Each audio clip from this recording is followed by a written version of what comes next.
ప్రార్థన చేసుకొని కూడిగా మనం ప్రారంభించుకుందాం. దయచేసి అందరం గమనించుకుందాం, తలలు వచ్చుదాం. ప్రార్థనలో ఏకీభవిస్తూ దేవుడు ఈ మే నెలలోని 2వ పరిశుద్ధ దినంలోకి మనందరినీ సజీవులతో ప్రవేశపెట్టిన విధానం బట్టి దేవాది దేవునికి మనసారా హృదయపూర్వకంగా స్తుతులు చెల్లిస్తూ ఆరాధనను మనం ప్రారంభించుకుందాం. ప్రార్థన. మహోన్నతుడ, మహాగణుడ, మమ్మల్ని అంతిమికిలిగా ప్రేమించిన మా యేసురాజా, మీ ఘనమైన శ్రేష్టమైన ఉన్నతమైన నామమునకే వందనాలు, స్తోత్రం దేవా.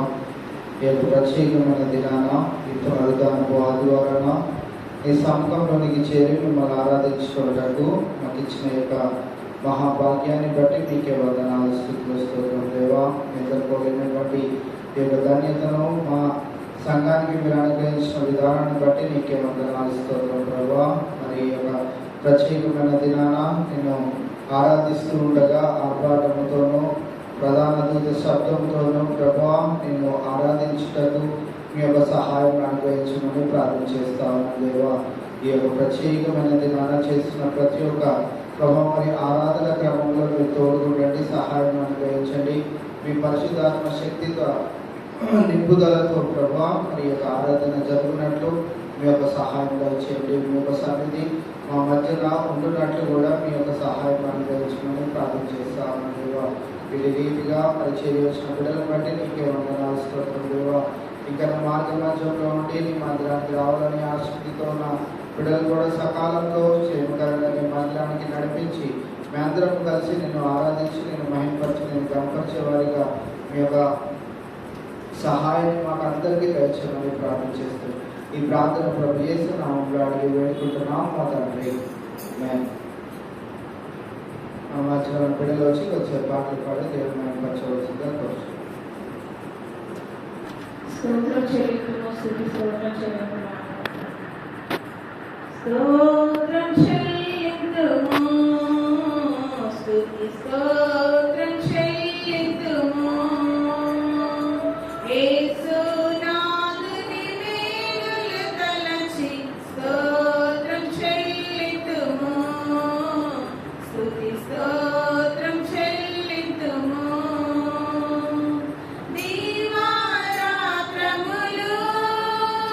కంటి పాపవలే కాచి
కన్నా యేసు నామమే మధురం, యేసయ్య సన్నిధినే మరువజాలను.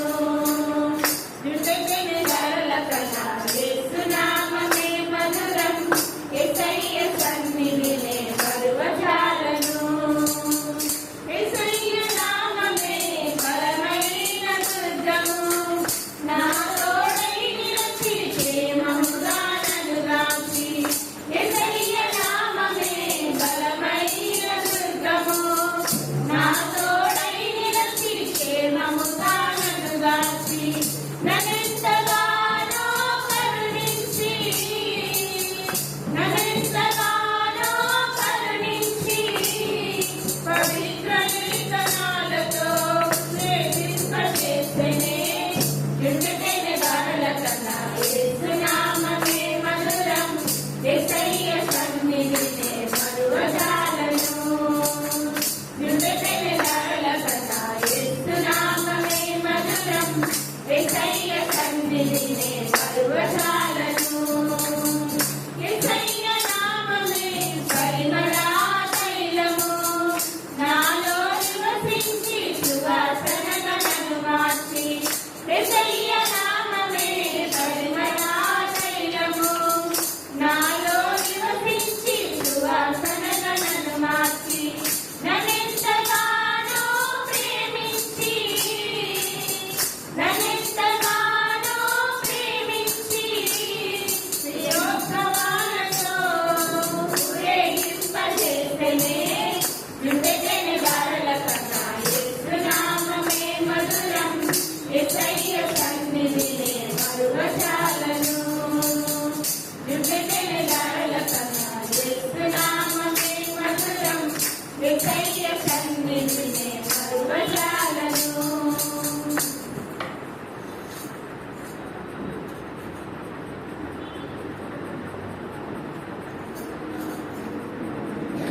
యేసయ్య నిన్ను చూడాలని ఆశ, యేసయ్య నిన్ను చేరాలని ఆశ. యేసయ్యా నిన్ను చూడాలని ఆశ, యేసయ్యా నిన్ను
యేసయ్యా నిన్ను చూడాలని ఆశ యేసయ్యా నిన్ను చేరాలని ఆశ యేసయ్యా నిన్ను చూడాలని ఆశ యేసయ్యా నిన్ను చేరాలని ఆశ. అక్కడ కమ్యూనికేషన్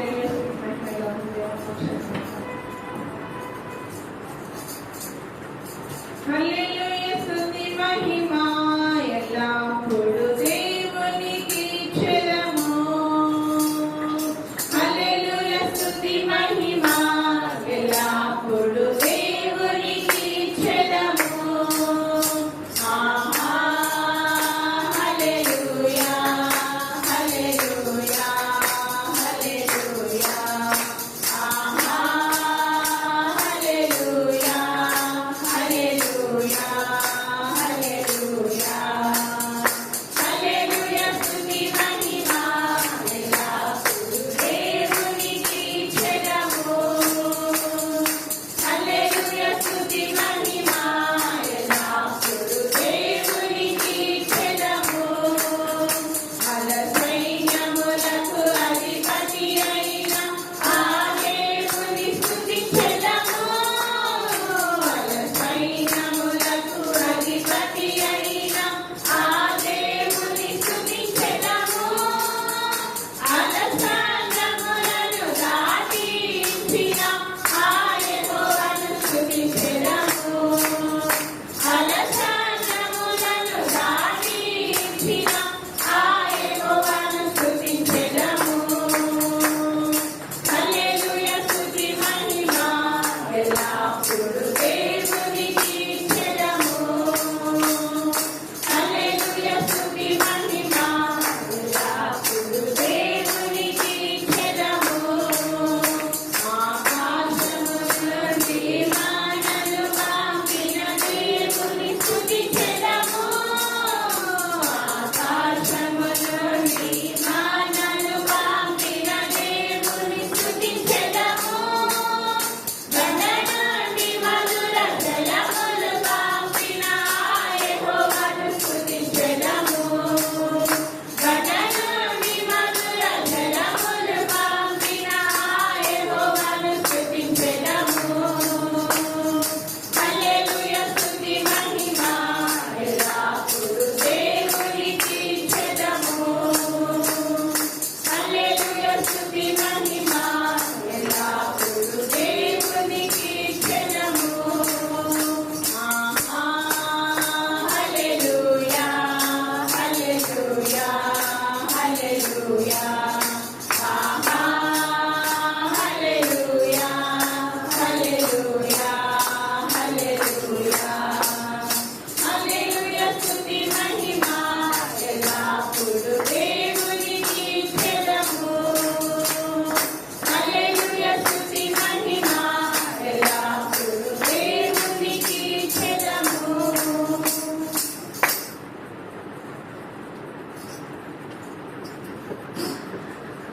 కీర్తన భాగము 10వ కీర్తన ఉత్తర ప్రత్యుత్తర రీతిగా చదువుకుందాం. ప్రేరేపించబడిన వారు మొదటి వచనాన్ని చదివినట్టయితే తర్వాత వచనం అందరం కలిసి ఏకీభవించి చదువుకుందాం.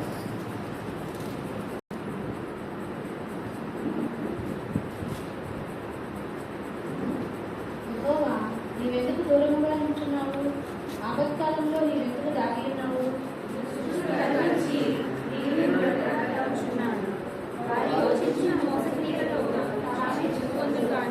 దుష్టులు తమ మనోభిలాషను బట్టి అసహ్యపడుదురు, లోకులు యెహోవాను తిరస్కరించుదురు. దుష్టులు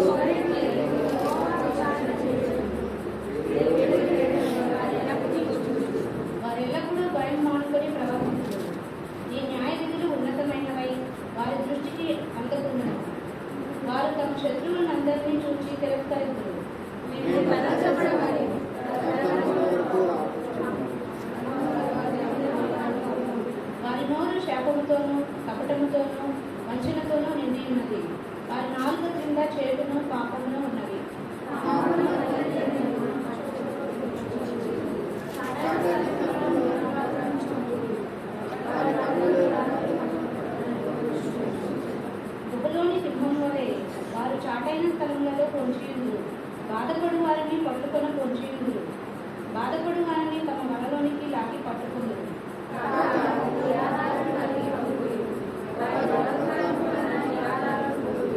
దేవుడు మర్చిపోయాను, ఆయన విముఖుడై ఎప్పుడునూ చూడకుండాను అని వారు తమ హృదయములో అనుకుందురు.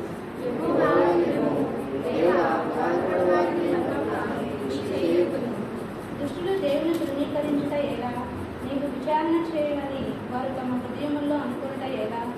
నీవు దీనిని చూసి ఉన్నావు కదా, వారికి ప్రతీకారం చేయుటకై నీవు చేయు నిరాధారము తమను నీవు అప్పగించుకొందురు. కదలికలాగి నీవే సహాయపడి ఉన్నావు. దుష్టుల భుజమును విరగగొట్టును, చెడ్డవారి దుష్టత్వమును ఏమీ కనబడకపోగలవు. దానిని గురించి విచారణ చేయును. యెహోవా నిరంతరము రాజయ్యున్నాడు. ఆయన దేశంలో నుండి అన్యులు నశించిపోయింది. యెహోవా, లోకులు ఇతను భయకారులు కాకున్నట్లు బాధపడి వారి కోరికను నీవు వినియున్నావు. తండ్రి లేని వారికి వారికి న్యాయం చేయుటకై నీవు వారి హృదయం తెరవచితివి, చెవియొగ్గి ఆలకించితివి. దేవుని పరిశుద్ధ జీవితాన్ని దయచేసి అందరం కూర్చున్నామండి. మన మధ్యలో ఉన్న పాస్టర్ గారు వచ్చి ఈ యొక్క కీర్తనను ధ్యానిస్తారు. అందరం ప్రార్థనా పూర్వకంగా దేవుని యొక్క మాటలను వింటారు. మహోన్నతుడ, మహాపరిశుద్ధుడా, నీ పరిశుద్ధ పాదములకు లెక్కలేని స్తోత్రాలు. గడిచిన పరిశుద్ధ దినం వరకు మమ్మల్ని నీ రెక్కల చాటున భద్రపరిచి కాచి కాపాడి వెంటనే వాళ్ళని తప్పించి నెమ్మదైన స్థితిలో దయచేసిన దేవానికి లెక్కలేని వందనాలు స్తోత్రాలు చెల్లిస్తున్నాను. ఇప్పుడు పదవి కీర్తనను ధ్యానిస్తుండగా నాకు వల్ల మీరే మాట్లాడి శక్తిని బలాన్ని దయచేసి వినగలిగిన చూడని గ్రహించగలిగిన హృదయాన్ని నీటిలో పడే మనసాక్షి నాకు మాకు దయచేసి దయచేయమని నా ప్రభువుని రక్షకుడైన యేసు పరిశుద్ధ నామములో వేడుకుంటున్నాను తండ్రి. ఆమేన్. పదవ కీర్తనను ధ్యానించుకునే ముందు దీనిలో 11 వచనాల వరకు దుష్టులు అన్న మాట ఎక్కువ ఉంటుంది. దుష్టులు, లోబులు, దేవుడు లేదని చెప్పేవారు, అన్ని దుష్టుల ఆలోచన విధానం ఎలా ఉంటుంది అన్నది మనకు తెలుస్తుంది. మొదటి వచనం చూడండి. యెహోవా, నీవెందుకు నీవెందుకు దూరంగా నిలుచున్నావు? ఆపత్కాలంలో ఆపత్కాలంలో నేనెందుకు దాగినావు? దేవుని అడుగుతున్నారు. నేనెందుకు దూరంగా ఉన్నావు? ఆపత్కాలంలో నేనెందుకు దాగినావు? నా దేవుడు ఆపత్కాలంలో నమ్మకొందనే సహాయకుడు అన్నాడు.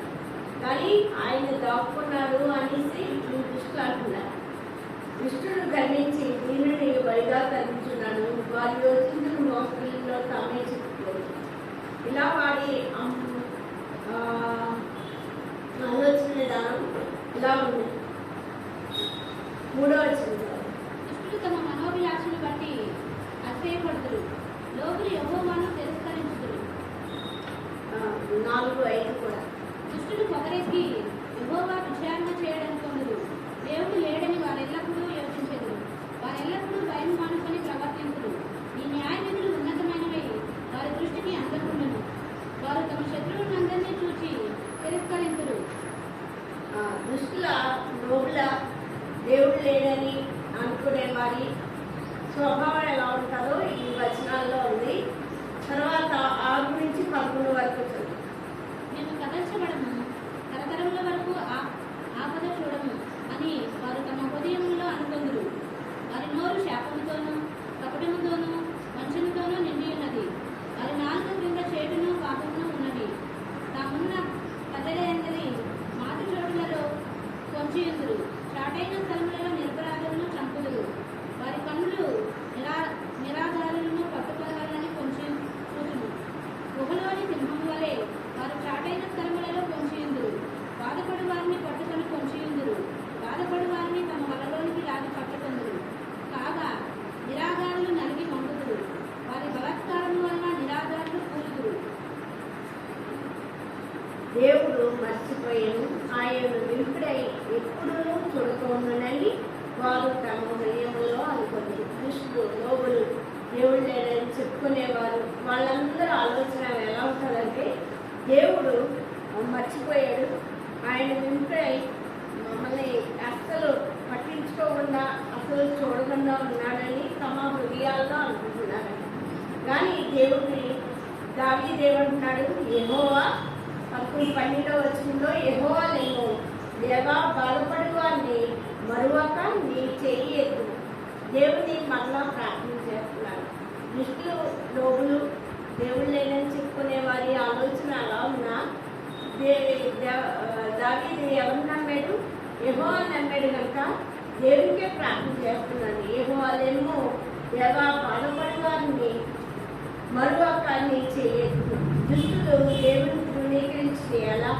నీకు విచారణ చేయాలని తమ హృదయంలో ఎలా అనుకుంటే ఎలా? దుష్టులు ఈ విధంగా ఎందుకు అనుకుంటున్నారు ప్రభా అని దేవుడిని అడుగుతున్నాడు. ఏంటి ఈ దుష్టుల యొక్క కారణాన్ని? నీవు దీన్ని చూస్తున్నావు కదా, వారికి ప్రతీకారం చేస్తే నీవు చేతులు పగలు కనిపెట్టి చూస్తున్నావు. నిరాధారులు తమ్ముడు నీకు అప్పగించుకుంటు. దుష్టుల స్వభావం ఎలా ఉందో దేవుడికి తెలియజేస్తున్నాడు. దేవుడు ఎలాంటి వాడంటే తండ్రి లేని వారికి నీవే సహాయంగా ఉన్నావు. యెహోవా దేవుడు ఎలాంటి వాడని దావీదు చెప్తున్నాడు ఇక్కడ అంటే తండ్రి లేని వారికి నీవే సహాయుడే ఉన్నావు. ఈ మన లోక రీతి తండ్రి కానీ పరలోకపు తండ్రి అందరికీ తండ్రి కనుక ఆయన నిత్యుడని తండ్రి కనుక ఆ తండ్రి లేక బాధపడుతున్నవారు అంటే తండ్రిని ఆశ్రయించలేని వారందరికీ నీవే సహాయకులు. దుష్టుల బుధమును వెలుగుతుము, పెద్దవారి దుష్టత్వము ఏమీ కనబడకపో వరకు దాని గురించి విచారణ చేయరు. యెహోవా నిరంతరం రాజే అన్నాడు. నిన్న నేడు నిరంతరం ఏకరీతిగా ఉన్న దేవుడు మనకు రాజుగా ఉన్నాడు. రాజులకు రాజు, ప్రభులకు ప్రభు, దేవాదేవుడు మనకు ఉన్నాడు కనుక ఆయన దేశంలో నుండి అన్నిదాన్ని నశించిపోయి యెహోవా లోపులు ఇతను బయటకు కాకున్నట్టు బాధపడే వారి కోరికని వినియోగ దేవుడు బాధపడే వారిని కలిగిన కుటుంబాల వారి ప్రార్థన ఆలకించే దేవుడు కనుక దేవుడు బయటకు కాకున్నట్టు బాధపడే వారి కోరికలు వినియోగ ప్రార్థన ఆలకించే దేవుడు ప్రతి వారి మనవి ఆలకిస్తున్నాడు. లాస్ట్ వచనం, తండ్రి లేని వారికి నలిగిన వారికి నేను తీర్చుకుంటాయి. నీవు వారి హృదయమును స్థిరపరిచింది, చెవియోగ్య ఆలోచించింది. తండ్రి లేని వారికి నలిగిన వారికి న్యాయం తీర్చుకుంటాయి. దేవుడు న్యాయాధిపతి అయిన దేవుడు ఆయన ఎవరికి సహాయకుడు? తండ్రి లేని వారికి సహాయకుడు. మరి నలిగిన వారికి హృదయం దేవుడు రక్షణ చేసే దేవుడు కాదు కనుక నీవు వారి హృదయంలో స్థిరపరిస్థితిని చెవియోగ్య ఆలోచించింది. దేవుడు ప్రార్థన ఆలకించే దేవుడు ఇప్పుడు ఉన్నాడు కనుక తండ్రి లేని వారికి న్యాయం తీర్చే దేవుడు, నలిగిన వారికి ఆయన చెవియోగ్య ఆలకించే దేవుడు కనుక ఆపత్కాలంలో సహాయకుడు కనుక మనం దేవాదేవుని స్తుతిస్తున్నాం. ఆరాధన గడిచిన వారంలో దేవుడు చేసిన మేలు ఉపకారాలు ఎన్నెన్నో భయంకరమైన ఎండల నుంచి తప్పించి మనల్ని క్షేమంగా ఉంచి అందరి ప్రయాణాల్లో కూడా కాపుదలను అందించి మరి చాలామంది ఆంధ్ర వెళ్ళి వారిని క్షేమంగా తీసుకెళ్ళారు. దినాన్ని ఈ రీతిగా మనల్ని ఇచ్చారంటే దేవుడికి వందనాలు చేస్తున్నాం. అందరూ నోట్ చేసి దేవుడు స్తుతిస్తున్నాం. దేవుడి వాక్యం చేయించుకున్నాం. దేవా కృప కలిగిన యేసయ్య నీ వందనాలు నాయన. వందనాలు ప్రభా. దినములు భయంకరంగా ఉంటుండగా నాయన ఏ దినము ఎవరు నాయన నష్టపోతారో మాకు తెలియదు. అరే ప్రభా నాయన మమ్మల్ని సజీలలోంచి ఆరోగ్యించి ఆయుష్నించి నాయన నీ కృప చెప్పిన సజీలలో దాన్ని బట్టి మంది నడుచుకుంటారు. ఇతరాన్ని చూడాలంటే ఎంతో మంది చూడవచ్చు. కానీ ప్రభా నీవు మమ్మల్ని నాయన కాచి కాపాడి సంరక్షించాలంటే నీకు వందనాలు చెల్లిస్తున్నాం. నాయన సజీవులుగా నేను ప్రభా మాకు ఇచ్చిన ప్రాణాన్ని బట్టి జీవాన్ని బట్టి నేను వందనాలు చెల్లిస్తున్నాం. గడిచిన వారంలో నీవు చేసిన మేలు, నీవు చేసిన ఉపకారాలు లెక్కలేని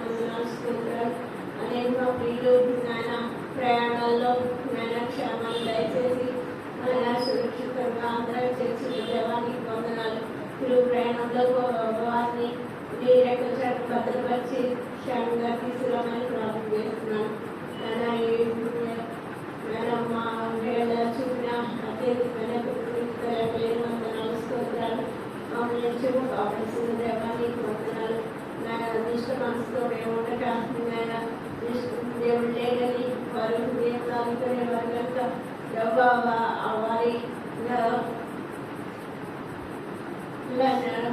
వారి దాంట్లో మేము ఉండకుండా నీవు లేచి ఏమో సెలవెత్తున్నాడు కనుక ప్రభా నీవు లేచి మమ్మల్ని లభించి విరిగిన దేవుడు కలవారిని తండ్రి వారికి సహాయకుడైన దేవుడు గొప్ప దేవుడు కనుక నీవే సహాయం చేయమని ప్రార్థన చేస్తున్నాను. ఇంతవరకు జరిగిన స్థితి ఆరాధన పాటల ద్వారా నీవు బడ్డావు నీకు వందనాలు చెల్లిస్తున్నాను. ఇంకా వీలైన ఆరాధన మీరే ఆధిపత్యం వహించి నీకు మా నిలబెట్టి నాకు మాకు కావాల్సిన వాక్కులు దయచేసి ఈ ఆదివారపు ఆరాధన మా జీవితాల్లో ఆశీర్వాదపడి వచ్చమని నా ప్రభువును రక్షకుడైన యేసు పరిశుద్ధ నామములో ఇప్పుడు స్తుతి ఆరాధనను సమర్పించున్నాను తండ్రి.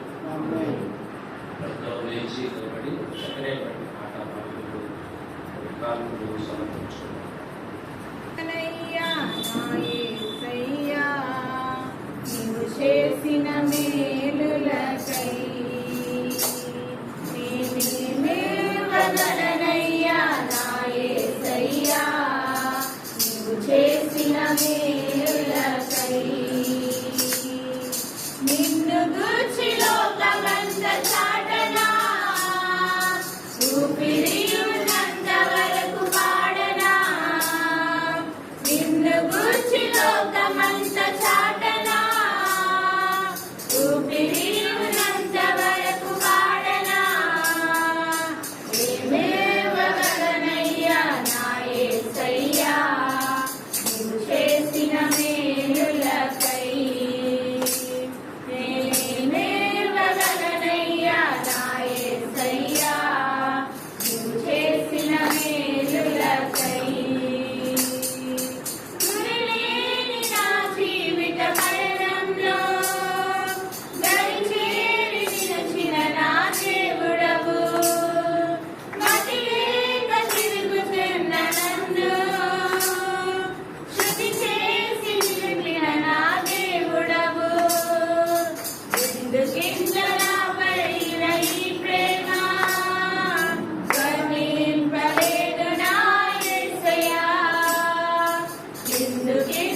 అందరూ కళ్ళు మూసుకుంటే ప్రారంభించుకుందాం. మన మధ్యలో వినయ్ గారు ఉన్నారు, వారి నుంచి ప్రార్థన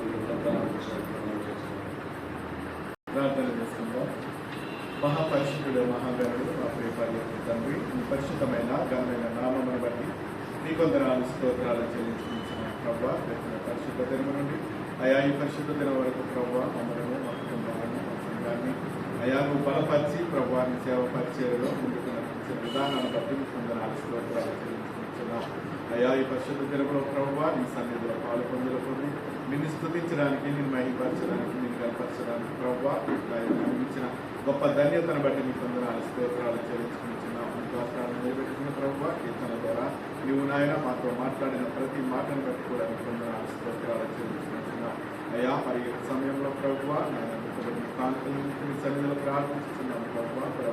నాయన మరి నాయన కానుకలు నాయన విడుదలైన ప్రతి కానుకలు ప్రభువ మీ సేవ పరిచర్యలో వాడబడాలని దయచేయండి. ప్రతి అవసరాన్ని దీవించండి, అసలుగా అర్హతలుగా నూరంతులుగా దీవించి ఆయన మరి మీ సేవ పరిచర్యలో మీ వాడబడేలాగా మీకు దయచేయమని అయ్యా మరి ముందు జరగవలసిన ప్రతి కార్యక్రమాలన్నింటినీ కూడా మీ సన్నిధి కట్టుకుంటున్నాం. మరి మీ దాసుని వాకు మీతో ప్రభావ అయ్యా మరి ఆయన వినగలిగిన చెవులను గ్రహించగలిగిన హృదయాన్ని మాకు దయచేసి మీ సన్నిధిలో కొనసాగాలని దయచేసి మమ్మల్ని మేము తగ్గించుకుంటూ ఈ నామాన్ని హెచ్చిస్తూ త్వరలో రానుకున్న అందరూ నేను వేస్తున్నామని అడిగి వేడుకుంటున్నాను తండ్రి.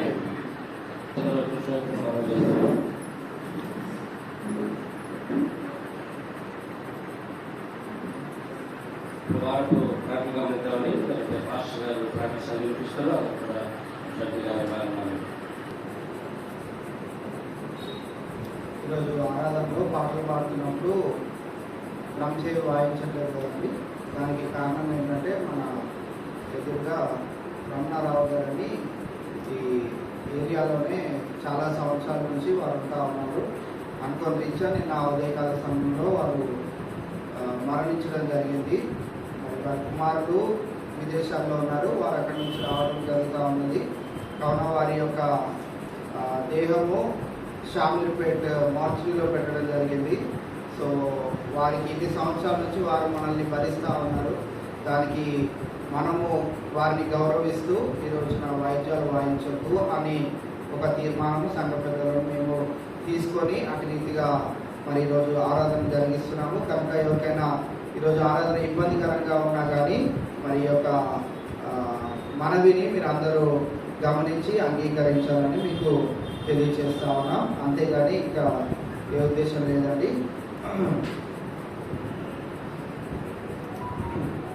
వారు ప్రకటన గమనిద్దాం. ప్రతి బుధవారము ఉదయకాలం 10 గంటల నుంచి 11 గంటల వరకు అనారోగ్యంతో ఉన్న వారికి ప్రత్యేకంగా ప్రార్థన చేయడం జరుగుతుంది. కావున మీకు కానీ మీ గృహంలో ఎవరికైనా అనారోగ్యం ఉన్నట్లయితే తెలియజేస్తే వారి కొరకు ప్రార్థన చేయడం జరుగుతుందని తెలియజేస్తా ఉన్నాను.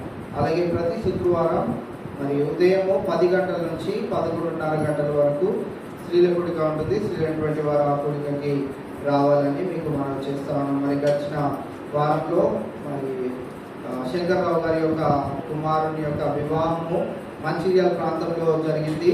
మరి ఆదివారము రాత్రి 12:30 గంటలకు ఆ ప్రాంతంలో మరి నేను, సర్పంచ్ గారు, సురేష్ గారు, వినయ్ కుమార్ గారు, బోస్ గారు, అలాగే ప్రసాద్ మేమందరం కలిసి ఆ యొక్క వివాహానికి వెళ్ళడం జరిగింది. వివాహము దేవుడు ఎంతో ఘనంగా జరిగించి ఉన్నాడు. తదుపరి మా ప్రయాణంలో మరి పెళ్లి కుమారుని యొక్క ప్రయాణంలో మరి స్పెషల్గా వేసిన బస్సు రిలేటివ్స్ వారి యొక్క ప్రయాణంలో దేవుడు క్షేమాన్ని దయచేశాడు. తిరిగి మేము మా యొక్క ప్రయాణంలో కూడా దేవుడు మమ్మల్ని సకాలంలో క్షేమకరంగా గృహానికి చేర్చాడు. అలాగే మరి శంకర్రావు గారి యొక్క బంధువులు వారందరినీ కూడా వారి కోడలతో పాటు తిరిగి క్షేమకరంగా నడిపించిన దేవాది దేవునికి వర్ణాలు తెలియజేసుకుంటా ఉన్నాం. అలాగనే మరి వారి ఆహ్వానాన్ని మన్నించి మరి బుధవారము రిసెప్షన్ జరిగింది శుభం సెలబ్రేషన్స్లో. సో దానికి కూడా మరి వారి ఆహ్వానాన్ని మన్నించి వచ్చిన సంఘ బిడ్డలందరికీ కుటుంబాలతో వచ్చారు. మాకెంతో ఆనందం వేసింది. మరి మీరు వచ్చిన విధానాన్ని బట్టి దేవాది దేవునికి వర్ణాలు తెలియజేసుకుంటా ఉన్నాం. వారు అడుగుతా ఉన్నారు, మన చర్చ్ మెంబర్స్ ఏరండి ఇంకా రాలేదని. మెల్లమెల్లగా వస్తున్న దాన్ని బట్టి వారు కూడా ఎంతో సంతోషించారు. అందుకే మీ అందరికీ కూడా వారి కుటుంబం తరఫున ప్రత్యేకమైన వందనాలు తెలియజేస్తా ఉన్నాం. ప్రేయర్ రిక్వెస్ట్ గమనించండి. మరి వివాహాల కొరకు ఎదురు చూసిన బిడ్డల కొరకు ప్రార్థించండి. అలాగే ఉద్యోగ ప్రయత్నాల కొరకు, ప్రమోషన్స్ కొరకు, ఇంక్రిమెంట్స్ కొరకు ఎదురు చూసిన బిడ్డల కొరకు ప్రార్థించాలని మనవి. గర్భం లేని వారి కొరకు ప్రార్థించాలని మనవి. గర్భిణీ స్త్రీలు మరి 2 ఉన్నారండి మన సంఘంలో, అనిల్ శ్రవంతి గారు అలాగే ప్రకాష్ కవిత గారు. మరి వారి గురించి కూడా మీ అందరి ప్రార్థనలో ప్రార్థించాలని మనవి. అలాగే ఇతర దేశాల్లో మరియు రాష్ట్రాల్లో ఉన్న మన సంఘ బిడ్డల కొరకు ప్రార్థించాలని మనం చేస్తా ఉన్నాం. అలాగే ఈరోజు మరి సాంబశివరావు గారి యొక్క తల్లి గారి యొక్క ఆదరణ కూడిక వారి యొక్క స్వగ్రామం ముందు జరుగుతూ ఉన్నది. ఆ కూడిక కూడా దేవుని మహిమార్థమై జరుగునట్లుగా అక్కడ వాక్యాన్ని విత్తబోయే దైవజనుల ద్వారా ఒక నూతనమైన ఆత్మను రక్షింపబడలాగిన మరి ఆ యొక్క కార్యక్రమము జయప్రదంగా జరుగులాగిన మీకు వారి కుటుంబానికి ఆదరణ దేవుడు అనుగ్రహించలాగిన వారి కొరకు ప్రార్థించాలని మనం చేస్తా ఉన్నాం. అలాగే మెంబర్షిప్ ప్రతి నెల మరి కుటుంబానికి 50 రూపాయలు చొప్పున కలెక్ట్ చేస్తా ఉన్నామండి. మన మధ్యలో సత్యానందం గారు ఉన్నారు. వారికి మీ యొక్క మెంబర్షిప్ అమౌంట్ని అందచేయాలని మీకు మనవి చేస్తా ఉన్నాం. ఇంకేమైనా ప్రార్థన అంశాలు ఉన్నట్లయితే తెలియజేస్తే వాటి కొరకు కూడా ప్రార్థించడం జరుగుతుందని మీకు ఇంతవరకు ప్రకటనలు గమనించారు. మీ అందరూ మేము ప్రార్థనలో మరి ప్రకటన అంశాల గురించి ప్రార్థిస్తూ ఉన్నారు.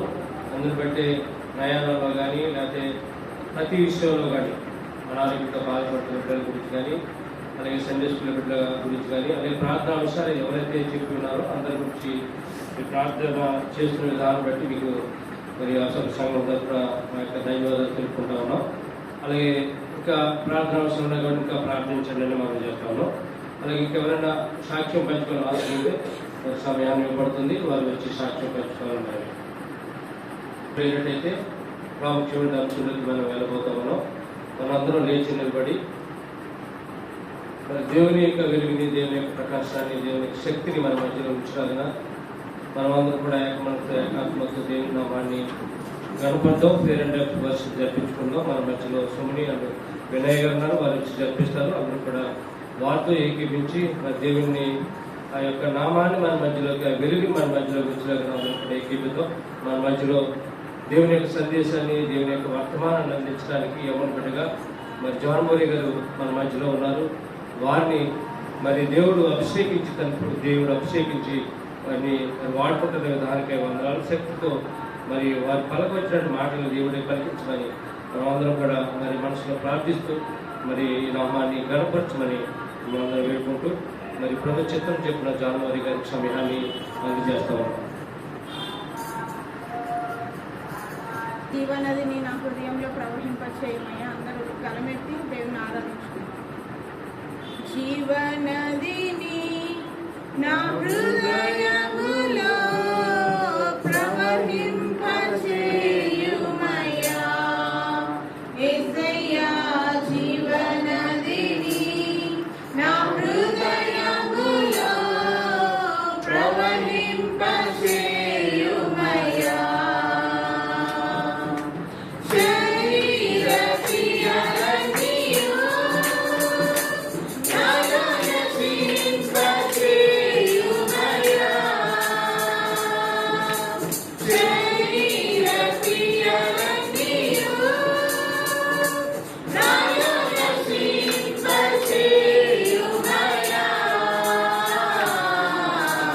జీవనది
ప్రత్యేకమైన సమయంలో ప్రాముఖ్యమైన నీ వాక్యములను ప్రభా మేము ధ్యానించుకొని ఈ గడియల్లో ప్రభా నీ సన్నిధి మా మధ్యన సంచరింప చేస్తున్న విధానాన్ని బట్టి నీకే వందనాలు స్తోత్రం ప్రభా. జీవనది కలిగిన నీ యొక్క వాక్యములను ప్రభా మా హృదయంలో నాటింప చేస్తున్న విధానాన్ని బట్టి నీకు వందనాలు స్తోత్రం దేవా. నీ వాక్యపు వెలుగుల్లో మా కుటుంబాలను కట్టుకొని ఉండగా ప్రభా నీ దీవెనలతో మమ్మల్ని తృప్తిపరుస్తున్న విధానాన్ని బట్టి నీకు వందనాలు స్తోత్రం దేవా. ఎన్నో మేలు ఎన్నో ఉపకారములను మా కుటుంబాల్లో చేస్తున్న విధానాన్ని బట్టి నీకే వందనాలు స్తోత్రం ప్రభా. విలువైన నీ యొక్క వాక్యము మేము ఇప్పుడు ధ్యానిస్తూ ఉండగా ప్రభా నీ వాక్యంలో ఉన్న శక్తిని మేమందరము పొందుకొని ప్రభా మరి నూతనమైన కుటుంబాలుగా మేము జీవించినట్లు మీ యొక్క సహాయం అనుగ్రహించమని ప్రార్థన చేస్తూ ఈ ఆరాధన మీకే సమర్పించుకుంటున్నాం మా తండ్రి. ఆమేన్. దయచేసి అందరం కూర్చున్నామండి.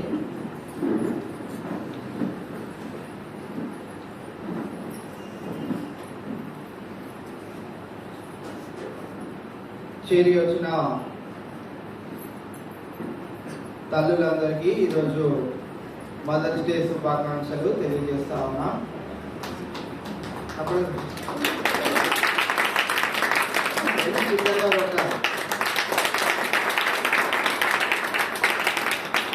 వాళ్ళు లేనిదే మన జననం లేదు, వారు లేనిదే ఈ భూ ప్రపంచమే లేదు. ఇదంతా శూన్యంగా ఉండేది.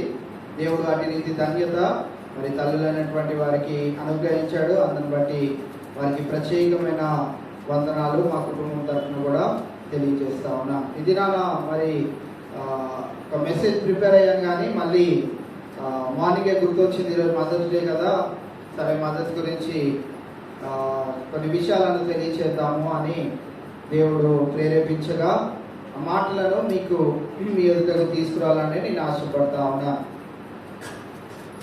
బైబిల్ గ్రంథంలో ఇద్దరు తల్లులు వారి యొక్క కుమారులను పెంచిన రీతిని జ్ఞాపకం చేయాలనుకుంటున్నాను.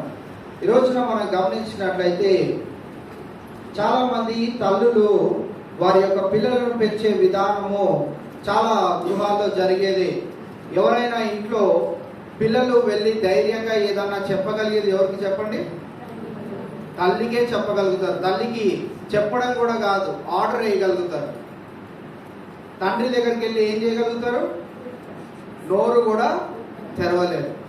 ఆ తల్లి మళ్ళీ సాయంత్రము ఆయన నెమ్మదిగా ఉన్న సమయంలోనూ ఎప్పుడో సమయం వెతుక్కొని మన పిల్లలకి ఇది కావాలంట అండి, అది కావాలంట, అది కొంటే మంచిదంట, ఇది కొంటే వాళ్ళకి ఉపయోగకరం అంట అని మళ్ళీ తల్లి తన భర్తకు వెళ్ళి వారి యొక్క బిడ్డల యొక్క హృదయవాంఛను తెలియజేస్తూ ఉంటారు.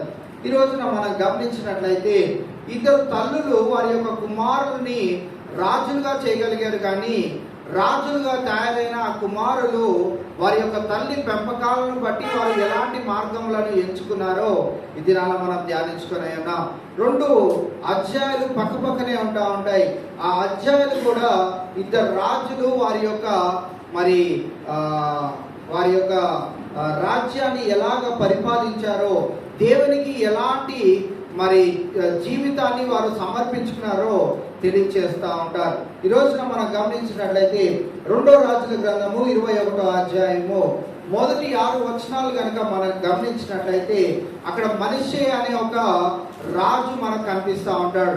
మనష్షే అనే ఒక రాజు ఎన్నో సంవత్సరమున ఆయన రాజుగా నియమింపబడ్డాడు తెలుసా అండి?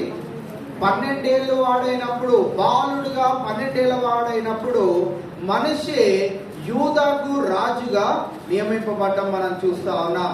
నియమింపబడ్డ ఆ యొక్క రాజు 55 సంవత్సరాలు ఆయన రాజుగా యెరూషలేమును అలాగే యూదా ఆ యొక్క పట్టణాన్ని ఆయన పరిపాలించినట్లుగా మనం చూస్తా ఉన్నాం. తన తల్లి అయిన హెప్సిబా, హిజ్కియా కుమారుడైన మనష్షే, వారి యొక్క తల్లి హెప్సిబా తన యొక్క పెంపకాన్ని గురించి కనుక మనం గమనించినట్లయితే ఎవరైనా బిడ్డలు వారు ఎలా ఎదిగారు, వారి యొక్క ప్రవర్తన ఎలా ఉంటుందనే విషయాన్ని మనం ఎలా అంచనా వేయొచ్చు అంటే తల్లిదండ్రులు వారి ఇంట్లో ఎలాగ వారిని పెంచుతూ ఉన్నారో అదే వారు సొసైటీలో కానీ, స్కూల్లో కానీ, వారి కాలేజెస్లో కానీ, వారి యొక్క ఉద్యోగ స్థలాల్లో కానీ వారు ఎంత పెద్దవారైనా కానీ వారు అదే స్వభావాన్ని కలిగి ఉండగలుగుతారు. ఒకవేళ తల్లి పెట్టే స్వభావం కనుక ఆమెకు లేదనుకోండి, పిల్లలకి ఏనాడు కూడా పెట్టే స్వభావం అనేది రానే రాదు. ఇద్దరు పుట్టారు అనుకోండి, ఇద్దరిలో ఒకటి ఖచ్చితంగా పెట్టే గుణం అనేది వాడికి ఉండనే ఉండదు. ఒక తల్లి బాగా ఎవరు వచ్చినా కానీ, బంధువులే కాదు ఎవరు వచ్చినా కానీ పెట్టే స్వభావం కనుక ఉందనుకోండి, పిల్లల్లో ఇద్దరు పిల్లలు ఉంటే ఒకరు ఖచ్చితంగా వారికి కూడా ఎవరు వచ్చినా కానీ ఆతిథ్యం ఇచ్చే ఆ యొక్క గుణం వస్తూ ఉంటుంది. ఈ రోజున మనం గమనించినట్లయితే మన పిల్లలు ఇలాంటి స్వభావం ఎలా కలిగి ఉంటా ఉన్నారు అని మనం ఆశ్చర్యపోతూ ఉంటాం. ఇలాగా మేము పెంచలేదు కదా అని అనుకుంటా ఉంటాం, కానీ మనము చాలా దినాల తర్వాత గ్రహించుకునేది ఏంటి అని అంటే మన స్వభావం కూడా అలాగనే ఉంది కనుక, మనము చిన్నప్పటి నుంచి అలాగనే పెరుగుతూ ఉన్నాం కనుక ఇప్పుడు మన బిడ్డలు కూడా అలాగనే ఉంటారు. ఈ రోజున మనం గమనించినట్లయితే మనష్షే యొక్క తల్లి హెప్సిబా తన కుమారుని ఎలా పెంచింది అనే విషయాన్ని కనుక గమనించినట్లయితే తాను ఎలా పెంచిందో ఆ యొక్క గ్రంథంలో రాయబడి లేదు, కానీ ఆ తల్లి పెంపకము ఇలా ఉండి ఉండవచ్చు అనేది తన యొక్క కుమారుని స్వభావము ద్వారా మనము తెలుసుకోగలుగుతాం. ఒకసారి 2వ రాజుల గ్రంథం 21వ అధ్యాయంలోనికి వెళ్తే మనిషి ఎలాంటి క్రియలను చేస్తూ వస్తా ఉన్నాడు 3వ వచనాన్ని ఒకసారి మనం చదువుదాం. తన తండ్రి అయిన హిజ్కియా పడగొట్టిన ఉన్నత స్థలమును అతడు కింద కట్టించి బయలుదేవతకు బలిపీఠమును కట్టించి ఇశ్రాయేలు రాజు అయిన అహాబు చేసినట్లు దేవతా స్తంభమును చేయించి నక్షత్రములకు మ్రొక్కి వాటిని పూజించుచుండెను. ఇక్కడ మనం గమనించినట్లయితే 3వ వచనంలో తెలియజేయబడతా ఉన్నది. ఏం చేస్తా ఉన్నాడంట ఈ మనిషి అనే ఈ యొక్క రాజు ఏం చేస్తా ఉన్నాడంట, తన తండ్రి అయిన హిజ్కియా పడగొట్టిన ఉన్నత స్థలములను అతడు తిరిగి కట్టించి అక్కడ ఏం చేస్తున్నాడంట, దేవునికి అయిష్టమైన విగ్రహారాధన అక్కడ చేస్తా ఉన్నాడంట. మనం గమనించినట్లయితే ఇక్కడ 5వ వచనంలో కూడా మనం చూసినట్లయితే అక్కడ బయలుదేవతలకు ఎటువంటి అర్పణమునైనా ఇస్తున్నాడో కూడా 5వ వచనంలో మనం చూడొచ్చు. ఒకసారి చదువుదాం. మరియు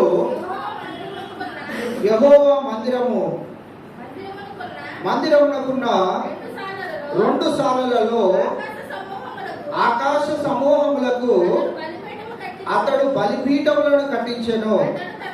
అతడు తన కుమారుని అగ్నిగుండము దాటించి జ్యోతిష్యమునకును శకునమునకును వాడుక చేసి ఎచ్చిన గాండ్రతోనూ సోది గాండ్రతోనూ సాంగత్యము చేసెను. ఇక్కడ మనం గమనించినట్లయితే అతడు తన కుమారుని అగ్నిగుండము దాటించెను. ఇంగ్లీష్ బైబిల్లో అయితే అగ్నిగుండంలో వేసెను. ఆ బయలుదేవతలకు తన సొంత కుమారుని అర్పించెను అన్న రీతిగా ఇంగ్లీష్ బైబిల్లో ఉంది. కానీ ఇక్కడ మనం గమనించినట్లయితే బయలుదేవతల ఎదుట వీరు వారిని పూజించడం అనేది మనం ఇక్కడ చూస్తా ఉన్నాం. మనం గమనించినట్లయితే ఈ మనిషి అనే ఈ యొక్క మరి రాజు తన యొక్క తండ్రిని కనుక మనం గమనించినట్లయితే హిజ్కియా మరణ పడక మీద ఉన్నప్పుడు దేవుడు కరుణించి ఎన్ని సంవత్సరాలు మళ్ళీ ఆయుష్ను పెంచాడు? 15 సంవత్సరాల ముందు అధ్యాయంలోనికి వెళ్తేనే మనకు తెలుస్తుంది. 15 సంవత్సరాలు ఆయుష్ను పెంచిన ఆ యొక్క హిజ్కియా కుమారుడు అయిన మనిషి చేస్తున్న పనులను బట్టి మనం ఏం గ్రహించవచ్చు అని అంటే, తన తల్లి ఎప్పుడు బెత్తం వాడాలో, తన తల్లి ఎప్పుడు తన కుమారుని మంచి త్రోవలో పెంచాలో, తన తల్లి తన కుమారుని ఏ బాటలో నడిపించాలో, తన తల్లి మరి ఏ ఏ దేవుణ్ణి మొక్కాలో తెలియచేయని పరిస్థితుల్లో హెప్సిబా ఉన్నట్లుగా మనం ఇక్కడ గమనించవచ్చు. ఈనాడు మరి మనిషి యొక్క జీవితాన్ని బట్టి మనము కూడా గమనించినట్లయితే మన బిడ్డలు కూడా మన మాట వినట్లేదు అని అంటే, మనము కూడా చిన్నప్పుడు మన తల్లిదండ్రుల మాట అంతగా విని ఉండకపోవచ్చు. మన తల్లిదండ్రుల మాట కనుక మనం విని ఉన్నట్లయితే వారు ఎటువంటి త్రోవను మనకు నేర్పించారనేది చాలా ప్రాముఖ్యమైనది. మా మమ్మీ ఏజ్లో అయితే వారికి సొంటి పాసం అని పెట్టేవారు. అంటే ఇంకెప్పటికీ గుర్తుంటుంది. ఆ తప్పు చేసినందుకు ఆ వేడిది ఏదో కాల్చి మా మమ్మీకి ఇక్కడ ఒక అది పెడితే ఆ కాలిపోతుందని ఇలా అన్నదంట. ఈ అచ్చు ఇక్కడ పడ్డదంట, ఈ చెయ్యి అచ్చు ఈ చేతి పైన పడ్డదంట. అలాంటి బాధను వారు పెట్టేవారు. ఎందుకనంటే ఒక క్రమంలో కనుక నా బిడ్డలు లేనట్లయితే మరి వారి తల్లిదండ్రులు కూడా టీచర్స్ అనుకోండి, మరి వారి తండ్రి గారు పాస్టర్ కాబట్టి వారిని అలా పెంచారు.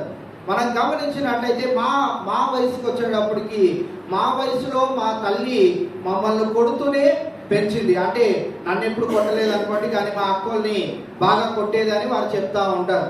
నేను గారాల ముద్దుగా పెరిగాను, అది వేరే విషయం. కానీ మరి మనం గమనించినట్లయితే ఈ రోజున ఈ బిడ్డలందరూ ఎలాంటి స్కూళ్ళల్లో ఎలాంటి కాలేజీల్లో ఉన్నారంటే, టీచర్ కానీ ఒకవేళ కొడితే వెంటనే వారిపైన కేసు పెట్టి న్యూస్ పేపర్లో ఎక్కించి ఆ స్కూల్ని బ్యాన్ చేసి ఆ టీచర్ని సస్పెండ్ చేసి నానా హడావిడి చేసేంత వరకు పేరెంట్స్ ఊరుకోవట్లేదు. మళ్ళీ అదే పేరెంట్ వెళ్ళి అదే స్కూల్లో ఏమని చెప్తారంటే, మా పిల్లలు మా ఇంట్లో మాట వినట్లేదు. ఎలాంటి పరిస్థితుల్లో మనం ఉంటా ఉన్నాం, ఎలాంటి జీవితాలను మన బిడ్డలకు ఇస్తా ఉన్నాం అనేది చాలా ప్రాముఖ్యమైనది. మన బిడ్డల పైన మనకి చాలా ప్రేమ ఉండొచ్చు, కానీ దేవుని బిడ్డలమైన మనము మన బిడ్డలను పెంచే రీతి, ఆ క్రమము దేవుడు మనకు నేర్పించి ఉన్నాడు. బెత్తము వాడని పక్షాన నీ కుమారుని నువ్వు పాతాళంలోనికి చేర్చవచ్చు అనే మాట సామెతల గ్రంథంలో మనము చూస్తూ ఉంటాం. ఎందుకు అని అంటే, బిడ్డల్ని కొట్టడం అనేది మీరు తరచుగా మీకు బోరు కొడుతుందనో, మీకు ఏ పని లేదనో మీ పిల్లల్ని కొట్టమని కాదు. కానీ వారు ఒకవేళ క్రమశిక్షణలో లేని పక్షాన, వారు ఒకవేళ దేవుని యొక్క భయము భక్తిలో లేని పక్షాన వారిని సరైన త్రోవలో పెట్టడము తల్లిదండ్రుల యొక్క ప్రాముఖ్యమైన బాధ్యత అనే విషయాన్ని మీకు జ్ఞాపకం చేస్తా ఉన్నాను. ఎందుకనంటే మనిషి తన యొక్క తండ్రికి దేవుడు ఎటువంటి కృపను దయచేశాడో చూసి ఉన్నాడు, కానీ తాను ఏం చేస్తా ఉన్నాడంటే రాజు అయినప్పటికీ దేవుని యొక్క కృపను పొందుకున్నప్పటికీ ఆయన బయలుదేవతలను మ్రొక్కి మరి తన కుమారుని అగ్నిగుండము దాటించి ఇంకా నానా విధములైనటువంటి పనులను చేస్తా ఉన్నాడు. ఈ మనిషి గురించి మరి 7వ వచనాన్ని మనం చూస్తే, యెహోవా దావీదునకును అతని కుమారుడైన 6వ వచనం చివరి భాగం చూద్దాం. ఈ ప్రకారము అతడు యెహోవా దృష్టికి బహుగా చెడుతనమును జరిగించుచు ఆయనకు కోపము పుట్టించను. ఇవాళ మనం గమనించినట్లయితే మనిషి చేసిన పనులను బట్టి దేవునికి ఏమొచ్చిందంట? కోపం వచ్చింది. ఎలాంటి పనులు చేస్తా ఉన్నాడంట మనిషి? ఆయన విగ్రహాలను పూజిస్తూ మరి నానా విధములైనటువంటి చెడు పనులను చేస్తా ఉన్నటువంటి మనిషి దేవుని దృష్టిలో ఎటువంటి వాడిగా మార్చబడ్డాడు అని అంటే, యెహోవా దృష్టికి అతను బహు చెడుతనమును జరిగిస్తున్న వాడిగా ఉంటూ దేవునికి కోపమును పుట్టించిన వాడిగా మనిషి ఉంటా ఉన్నాడు. మరి యొక్క తల్లిదండ్రుల యొక్క పెంపకము చాలా ప్రాముఖ్యమైనదనే విషయాన్ని ఇక్కడ మీకు జ్ఞాపకం చేస్తా ఉన్నాను. మరి యొక్క కుమారుణ్ణి 22వ అధ్యాయంలో మనం గమనించినట్లయితే 22వ అధ్యాయము మొదటి 6 వచనాల్లో మనం చూస్తే అక్కడ మరి బాలుడైన రాజును మనం చూస్తా ఉన్నాం. ఆ రాజు పేరేంటో చదవండి. యోషియా అనే ఒక రాజును మనం చూస్తా ఉన్నాం. ఆ రాజు మరి ఈ యూదా పట్టణానికి రాజుగా ఎన్నేళ్ళప్పుడు ఎన్నిక చేయబడ్డాడు? 8 ఏళ్ల వాడైనప్పుడు ఆయన యెరూషలేమునకు రాజుగా నియమింపబడ్డాడు. ఆయన 31 సంవత్సరంలో మరి ఆ యొక్క సేవను ఆ యొక్క రాజుగా తనకి ఇవ్వబడిన ఆ యొక్క పరిచర్యను చేసి ఉన్నాడు. అతని తల్లి పేరు ఏంటంటే బొత్సాతు అని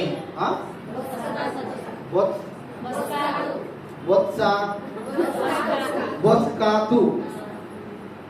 ఓకే, సో తన తల్లి అయినటువంటి ఈవిడ ఎటువంటి రీతిగా ఈ యోషియాను పెంచిందో మనం చూసినట్లయితే కింద వచనాలను మనం చదువుకుంటా వెళ్ళినట్లయితే అక్కడ పడగొట్టబడిన ఆ యొక్క రాజ్యాలన్నింటినీ తిరిగి యోషియా స్థాపించడం మనం చూస్తూ ఉంటాం. మళ్ళీ వాటన్నింటినీ రెనోవేట్ చేయడం మనం చూస్తూ ఉంటాం. ఎక్కడెక్కడైతే ఈ యొక్క మనిషి చెడు పనులన్నింటినీ చేశాడో, ఎక్కడెక్కడైతే మరి ఆల్టర్స్ ని తయారు చేశాడో, ఎక్కడెక్కడైతే అనవసరమైనటువంటి పూజలన్నింటినీ చేశాడో వాటన్నింటినీ తొలగించి మళ్ళీ దానికి కావలసిన వాటన్నింటినీ సమకూరుస్తూ, ధనాన్ని కావచ్చు అన్నింటినీ ఆయన సమకూరుస్తూ మళ్ళీ తిరిగి ఆ యొక్క యెరూషలేము పట్టణంలో ఉన్నటువంటి దేవాలయమును నిర్మించడం మనము చూస్తా ఉన్నాం. యోషియా దేవుని దృష్టిలో ఎటువంటి వాడిగా ఉన్నాడు అనే విషయాన్ని కనుక మనం తెలుసుకోవాలంటే ఒకసారి 6వ వచనాన్ని మనం చూస్తే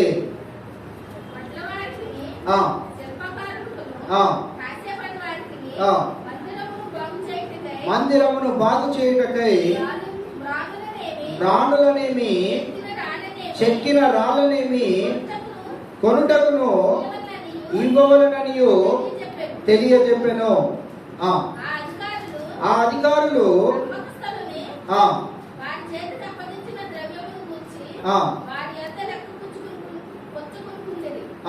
ఇక్కడ మనము గమనించినట్లయితే ఈ యొక్క యోషియా తాను మళ్ళీ దేవాలయమును నిర్మించే ఆ యొక్క పనిలో ఆయన ఉంటూ ఉండగా తనతో పాటు ఉన్నవారు కూడా ఎటువంటి వారిగా ఉన్నారంటే వారందరూ కూడా ఎంతో నమ్మకస్తులుగా ఉంటా ఉన్నారు. వారు ఎటువంటి ద్రవ్యంను పుచ్చుకొనని వారిగా ఉంటా ఉన్నారనే విషయాన్ని మనం ఇక్కడ గమనిస్తా ఉన్నాం. కావున మరి 2 తల్లులను మనం ఇక్కడ చూస్తా ఉన్నాం. 2 తల్లులు వారి యొక్క కుమారులను మరి ఒక రాజ్యానికి రాజులను చేయడం మనం చూస్తా ఉన్నాం. అయితే 2 తల్లుల్లో వ్యత్యాసాన్ని కనుక మనం గమనించినట్లయితే ఒక తల్లి తన కుమారుడు తప్పిపోతున్నప్పుడు, ఒక తల్లి తన కుమారుడు త్రోవ తప్పి తిరుగుతున్నప్పుడు, ఏ దేవుడిని పూజించాలో తెలియని ఆ యొక్క మార్గంలో వెళ్తున్నప్పుడు మరి తల్లి ఏమాత్రమునో మనిషిని సరిచేయనిదిగా ఉంటా ఉన్నది. ఇంకో పక్కన మనం గమనించినట్లయితే మరి యోషియా మరి దావీదు తెలియచేసిన విధముగా 2వ వచనంలో మనం అక్కడ చూస్తాం. అతడు యెహోవా దృష్టికి యథార్థముగా నడుచుచు కుడి ఎడమలకు తిరగక తన పితరుడకు దావీదు చూపిన ప్రవర్తనకు సరిగా ప్రవర్తించను. దావీదు ఏ మార్గం అయితే చూపెట్టాడో అదే మార్గమును మరి నడుచుకున్న యోషియా గురించి మనం ఇక్కడ చూస్తా ఉన్నాం. కావున ఇవాళ మనం గమనించినట్లయితే ఇంట్లో తల్లుల యొక్క ప్రవర్తనను బట్టి వారి యొక్క పిల్లల భవిష్యత్తు ఉంటుంది అనేది మనం గమనించాలి. పిల్లలు మరి పెరిగే విధానము తల్లి పెంపకంలో ప్రాముఖ్యంగా ఉంటుంది. ఎందుకంటే తండ్రులైనటువంటి వారు ఉద్యోగాలకు వెళ్తూ ఉంటారు. తండ్రులైనటువంటి వారు నానా పనుల్లో మరి వారి ఆలోచనలు ఉంటాయి.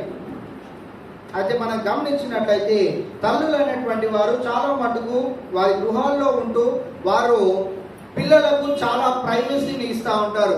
ఏదైనా కానీ నాకు చెప్పమ్మా, పర్వాలేదు, నీకేమైనా కావాలంటే నేను ఉన్నాను కదా, నేను చేస్తాను, డాడీ కోప్పడతాడు కానీ కొనిస్తాడులే, నాకు చెప్పు నీకు ఏది కావాలో నేను డాడీకి చెప్తాను అని ఇలాంటి సలహాలు సూచనలు ఇస్తూ ఉంటారు. కానీ అన్ని విషయాల్లో తల్లి చాలా ప్రధానమైన పాత్రను వహిస్తుందనే విషయాన్ని మనము గమనించాలి. కావున ఇక్కడ 2 కుమారులు వారు రాజులుగా ఉన్నారు, కానీ వారి యొక్క పెంపకాన్ని బట్టి మనం గమనించినట్లయితే ఒకరు దేవునికి అయిష్టమైన రాజుగా ఉంటా ఉన్నారు, ఇంకొకరు దేవునికి అతి ప్రియమైన బిడగా ఉంటా ఉన్నారు. కావున ఈ రోజున మనం మన బిడ్డలను పెంచే రీతిని కనుక జ్ఞాపకం చేసుకుంటే మన బిడ్డలను ఎలాగ మనం పెంచుతా ఉన్నాం, వారు మనం చెప్పే మాట వింటున్నారా లేదా, మనం చేయమన్న పనులు వారు చేస్తున్నారా లేదా, వారికి ఎటువంటి మరి మనము ప్రైవసీని ఇస్తా ఉన్నాం, ఆ ప్రైవసీని వారు దుర్వినియోగం చేసుకోకుండా మంచికే వారు వాడుతున్నారా లేదా, వీటన్నిటిలో తల్లి చాలా బాధ్యతను వహించవలసి వస్తా ఉన్నది. అందుకే ఈరోజు వాక్యానికి అసలు వాక్యానికి మనం వచ్చినట్లయితే సామెతల గ్రంథంలో ఒక తల్లి తన యొక్క బాధ్యతలను మనము చూస్తూ ఉంటాం. సామెతల గ్రంథంలో ఈ యొక్క ఇంచుమించు 7 వచనాలు ఉన్నాయి. ఆ 7 వచనాలు చదువుకుంటూ వాటిని వివరించుకుంటూ మనం ముందుకు కొనసాగుదాం.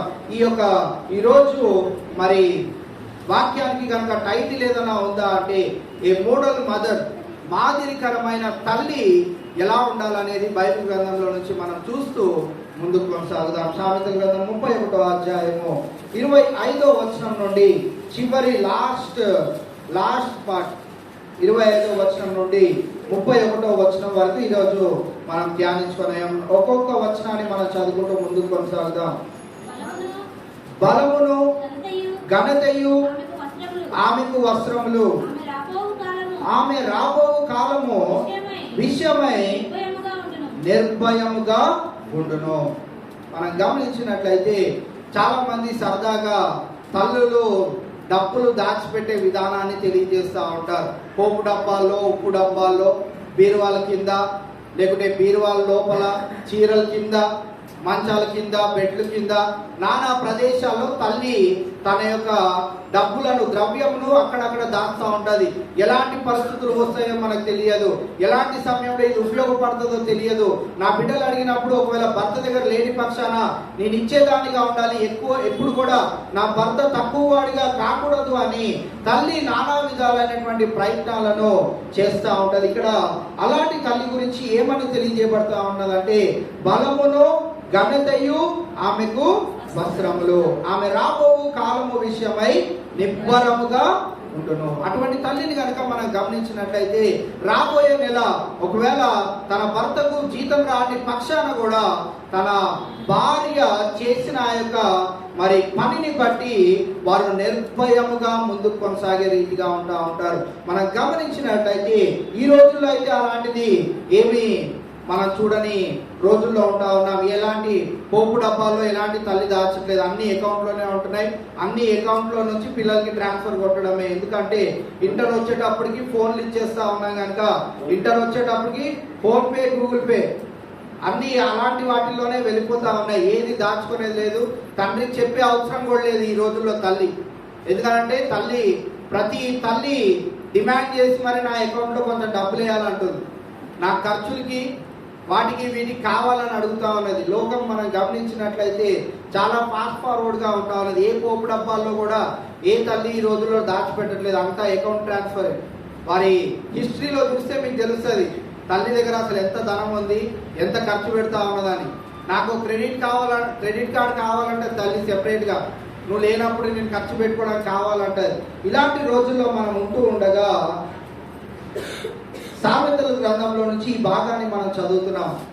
సామెతల గ్రంథం ప్రారంభం నుంచి మనం గమనించినట్లయితే ప్రతి మానవునికి జ్ఞానము, ప్రతి మానవునికి ఒక మంచి త్రోవ, ప్రతి మానవునికి ఒక సరైన విధానమైనటువంటి ఒక మోడల్ అయినటువంటి కుటుంబము ఎలా జీవించాలో, వారికి కావలసిన జ్ఞానము ఎలా ఉండాలో అనే విషయాలను ఈ సామెతల గ్రంథంలో సొలొమోను తెలియచేస్తూ వస్తూ చివరి కొన్ని అధ్యాయాల్లో మనం గమనించినట్లయితే స్త్రీ గురించి, స్త్రీకున్న గుణాతిశయాలు, స్త్రీకి ఉండవలసిన గుణాతిశయాలను బట్టి వారి కుటుంబ వ్యవస్థ అభివృద్ధి చెందడం అనే విషయాలను మరి సొలొమోను మరి తనకి ఇవ్వబడిన జ్ఞానాన్ని బట్టి తాను మెసులుకుంటూ ముందుకు వెళ్ళినట్లయితే తన కుటుంబ వ్యవస్థ ఎంతగా అభివృద్ధి చెందుతుంది అనే విషయాన్ని తెలియచేయడం మనం చూస్తా ఉన్నాం. అందుకే ఇక్కడ మనం గమనించినట్లయితే ఆమె రాబో కాలము విషయమై నిబ్బరముగా ఉండును. ఎందుకు నిబ్బరంగా ఉంటది?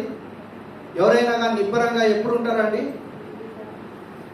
వచ్చే ఒక 2-3 నెలల వరకు మీకు జీతాలు రావు అన్నప్పుడు మన అకౌంట్లో ఒక 5 లక్షలు ఉన్నాయనుకోండి, మనం ఎలా ఉంటాము? 5 నెలలు కాదు సార్, సంవత్సరం కూడా ఇవ్వకండి పర్వాలేదు అని అంటాం. ఎదురు చెప్తా ఉంటాం. ఎందుకు ఎదురు చెప్తాము? మనకేమున్నది? 3 నెలల జీతం రాకపోయినా పర్వాలేదు, ఒక నిబ్బరం అనేది, ఒక ధైర్యం అనేది మనకుంటా ఉన్నది. ఇక్కడ మనం గమనించినట్లయితే ప్రతి తల్లి ఎలా ఉండాలి అనేది బైబిల్ గ్రంథం ప్రకారంగా మనం చూసినట్లయితే ఆమె రాబో కాలము విషయమై నిబ్బరముగా ఉండాలి. తల్లి ఒకవేళ భయపడ్డది అనుకోండి, తల్లి భయపడ్డదంటే గృహంలో కుటుంబ వ్యవస్థ అంతా భయపడవలసిందే. కుటుంబ వ్యవస్థ అంతా అల్లకల్లోలం అయిపోవలసిందే. ఎందుకు అంటే తల్లికే తెలుసు ఇంట్లో పరిస్థితులు ఎలా ఉంటా ఉన్నాయి అనేది, తల్లికే తెలుసు భర్త ఎటువంటి ఉద్యోగం చేస్తా ఉన్నాడు అనేది, తల్లికి ఒక్కదానికే తెలుసు పిల్లల యొక్క భవిష్యత్తు ఎలాగా ఉండబోతా ఉన్నది అనే విషయం. కావున ఈ రోజున మనం గమనించినట్లయితే ఆమె రాబో కాలము విషయమై నిబ్బరముగా ఉండాలి. ఈ రోజున తల్లులైనటువంటి వారికి ఒక ప్రశ్న ఏంటి అని అంటే, మీరు నిజంగా రేపటి దినం గురించి నిబ్బరంగా ఉండగలుగుతున్నారా? లేకుంటే ఇంకనూ చింతిస్తూ రేపు ఏమైపోతుందో, ఎల్లుండి ఏమైపోతుందో, ఆ అవతల ఏమైపోతుందో అనే బాధ, భయంతో ఉంటా ఉన్నారా? రోజున మనం గమనించినట్లయితే మా ఎదురింటి పెద్ద ఆయన చనిపోయారు.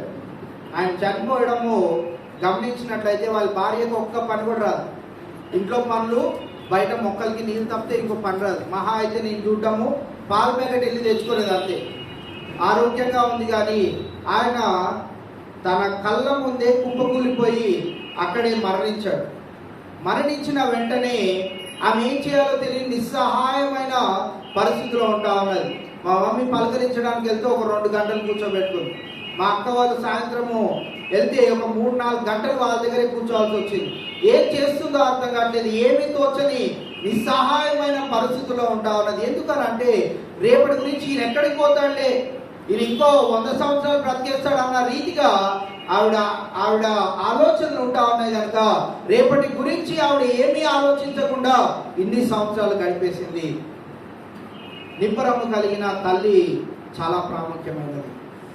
తాను ఎంత ధైర్యంగా ఉంటే కుటుంబం అంతా ధైర్యంగా ముందుకు కొనసాగలుగుతుంది.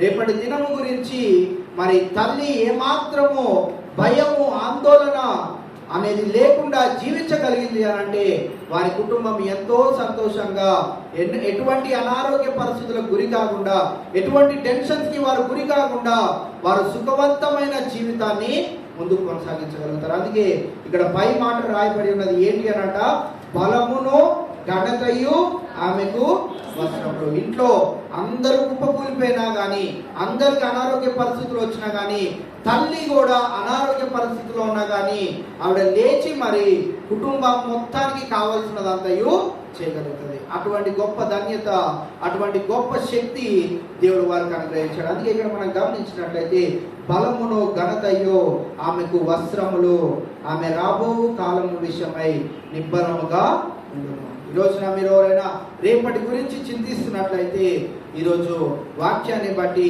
మనం చింతించనేలా మనము ధైర్యముగా నిబ్బరము కలిగి మన దేవుడు ఎటువంటి దేవుడో తెలిసి ఉన్న మనమందరము ధైర్యంగా మనం ముందుకు కొనసాగవలసిన బాధ్యత తల్లులైనటువంటి వారికి దేవుడు ఇస్తా ఉన్నాడు.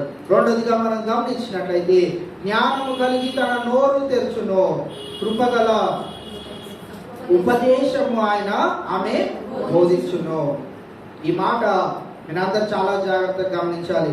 జ్ఞానము కలిగి తన నోరును తెరుచును, కృపగల ఉపదేశము ఆమె బోధించును. ఈ రోజుల్లో మనము తల్లిని చూసినట్లయితే స్కూల్లో పిల్లలు ఆడుకుంటున్నప్పుడు నా ఎరేజర్ ఓడో తీసుకున్నాడు, నా పెన్సిల్ ఓడో తీసుకున్నాడు, నన్ను ఓడో కొట్టాడు అనగాని తల్లులు వారి శక్తిని అంతటిని ప్రయోగించడానికి అక్కడ బయలుదేరి వెళ్తారు స్కూల్కి. ఎవడరా నిన్ను కొట్టింది అని అక్కడ మొదలు పెడతారు తల్లి. ఆ రోజు అర్థమవుతుంది ఆ నోట్లో నుంచి ఆ మధురమైనటువంటి పదాలు ఎక్కడి నుంచి వస్తున్నాయో ఆ రోజు తల్లి స్కూల్కి వచ్చినప్పుడు తెలుస్తుంది. రోజున మనం గమనించినట్లయితే దేవుని బిడ్డలుగా పిలువబడుచున్న మనం అందరం జ్ఞాపకం ఉంచుకోవాల్సింది ఏంటి అని అంటే, మన పిల్లలకి ఒకవేళ ఒకరితో ఆపద సంభవించినా కానీ, ఎలాంటి ప్రమాదకరమైన పరిస్థితి వచ్చినా కానీ, దేవుని బిడ్డలమని మనం గ్రహించి మన నోటి నుండి మనం ఎటువంటి పదాలను వాడతామో దానిని బట్టి మన పిల్లలు కూడా అటువంటి భవిష్యత్తుని కలిగి ఉంటారనే విషయాన్ని మనం జ్ఞాపకం చేసుకోవాలి. ఎందుకంటే జ్ఞానము కలిగి తన నోరు తెరుచును, కృపగల ఉపదేశము ఆమె బోధించును. కృపగల ఉపదేశం అంటే మంచి మాటలను తల్లి నేర్పిస్తూ ఉంటుంది. ఎవడ నిన్ను కొట్టాడా, పర్వాలేదురా, తోర్చుకో, తట్టుకో, ఏం కాదులే, వాడితోనే ఫ్రెండ్షిప్ చేయి నువ్వు అని మంచి మాటలు తెలియజేసి తల్లిగా మన సంఘంలో ఉన్న తల్లులు ఉండాలనేది నా యొక్క కోరిక. ఎందుకు అంటే మనము దేవుని బిడ్డలమై ఉన్నాం. మన బిడ్డలు దేవుని బిడ్డలు అని వారు ఎలా ఎంచబడతారు అని అంటే వారి పేరును బట్టి కాదు కానీ వారి ప్రవర్తనను బట్టి. నన్ను చాలా మంది అనేవారు, అరే నువ్వు జానం పెట్టుకున్నావు, ఇలాంటి మాటలు మాట్లాడుతున్నావు ఏంట్రా అని. అప్పుడు ఏం గ్రహించలేదు కానీ ఇప్పుడు ఆలోచిస్తూ ఉంటే జాన్ అనే పేరు పెట్టుకోవడం వల్ల ఏం గొప్పతనం లేదు. జాన్ మోరే అని మా తల్లిదండ్రులు పేరు పెట్టడం వల్ల గొప్పతనం ఏం లేదు. కానీ నా ప్రవర్తనను బట్టి నా పేరుకు ఆ పేరు పెట్టిన వారికి కూడా మంచి విలువను తెచ్చేది ఎప్పుడు అని అంటే నా నోటిలో నుండి వచ్చే మాటను బట్టి, నా ప్రవర్తనను బట్టి అనే విషయాన్ని గమనించుకున్నాను. ఈ రోజున మనం గమనించినట్లయితే మనము మన యొక్క బిడ్డలను పెంచే రీతిని మనం జ్ఞాపకం చేసుకుంటూ కృపగల ఉపదేశములను వారికి నేర్పించే తల్లులుగా మీరు ఉండాలని మిమ్మల్ని ప్రాధేయపడతా ఉన్నాను. మూడవ విషయాన్ని కనుక మనం గమనించినట్లయితే 27వ వచనంలో ఆమె తన ఇంటి వారి నడతలను బాగుగా కనిపెట్టును, పని చేయకుండా ఆమె భోజనము. చాలా గృహాల్లో జరిగేది. ఈ రోజున అంటే రివర్స్ అయిపోయింది. మొన్న కూడా దైవజనులు తెలియజేశారు 3 దినాల్లో మరి భార్యలు ఎప్పుడు తింటారు అని అంటే అందరు తిన్న తర్వాత అని కొంతమంది చెప్పారు. కాదు లేటెస్ట్ స్టైల్ ఏంటిదో చెప్పండి అని అన్నారు. లేటెస్ట్ స్టైల్ ఏంటండి, ముందు తినేసి అందరితో కలిపి తిని మళ్ళీ మిగిలితే లాస్ట్కి తిన్నామంట. అలాంటి రోజుల్లో ఉన్నారు స్త్రీలు. కావున గమనించాలి. ఏం గమనించాలి? ఆమె తన ఇంటి వారి నడతలను బాగుగా కనిపెట్టును. పిల్లలు ఒకవేళ మంచి త్రోవల నుండి తప్పిపోతున్నట్లయితే, వారు చెడుతనంలోనికి వెళ్ళిపోతున్నట్లయితే, చెడ్డ అలవాట్లలోనికి వారు గురవుతున్నట్లయితే తల్లి ఎప్పుడు ఏం చేస్తూ ఉంటుందంటే కుమారుని దగ్గరికి వెళ్ళి, అయ్యా నీకు ఈ యొక్క అలవాటు ఎవరు నేర్పించారు, వారితో నువ్వు సాంగత్యం చేయొద్దు, ఇలాంటి అలవాట్లు మన ఇంటి వంట మంచిది కాదు, మన తండ్రికి మంచి పేరు తెచ్చేది కాదు, ఆయన ఫలానా దగ్గర ఫలానా మంచి స్థాయి కలిగిన వాడు కనుక నువ్వు ఇలాంటి పనులు చేయకూడదు అని తల్లి సంజాయించేదిగా ఉండాలి అనే మాటను ఇక్కడ మనం చూస్తా ఉన్నాం. అందుకే ఏమని చూస్తున్నామంటే ఆమె తన ఇంటి వారి నడతలను బాగుగా కనిపెట్టును. అమ్మాయిలకి ఎలాంటి విషయాలు ఎలాగ చెప్పాలో అలా చెప్తుంది, కుమారునికి ఎలా చెప్పాలో అలాగ చెప్తా ఉంటుంది తల్లి. కావున అటువంటి తల్లి పని చేయకుండా ఆమె భోజనము చేయదు. ఈ రోజున మనం గమనించినట్లయితే కాలాలు యుగాలు ఎన్ని జనరేషన్స్ మారినా ఎంత టెక్నాలజీ పెరిగిపోయినా కానీ తల్లి తన యొక్క ప్రేమను ఎలా కనపరచాలో అలా కనపరుస్తూనే దానికి ఒక మంచి మాధుర్యం అనేది ఉంటా ఉన్నది అనే విషయాన్ని మనం మూడవదిగా గమనిస్తా ఉన్నాం. 28, 29 వచనాలు కనుక మనం చూసినట్లయితే ఆమె కుమారులు లేచి ఆమెను ధన్యురాలందరూ చాలా మంది కుమార్తెలు